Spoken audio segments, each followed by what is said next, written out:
So ano ba sa tingin niyo yung mga dapat pinapost at hindi dapat pinapost? Huwag po kayong magbibigay ng isang opinion or salita tungkol sa isang bagay kapag alam nyo na galit kayo. Kung comfortable ka na i-share yung mga personal na problema mo like, sa sarili mo or sa family mo or whatever, edi ikaw bahala. Pero dapat alam mo yung consequences ng kung ano yung pinopost mo.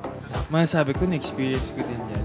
Na in a way na na-pressure ako sa mga friends ko, sa mga achievements nila. Kung na-pressure siya sa friends niya or kung may gusto talaga siyang patunayan dahil sa mga tao na nakasurround sa kanya, do not surround yourself with people na alam mong hindi ka tanggap for who you are. Yun nga, with social media, nakikita mo kasi kung ano yung considered cool, ano yung considered maganda, ano yung considered na successful. Parang since gusto mo maging successful, pretend ka na lang na successful ka.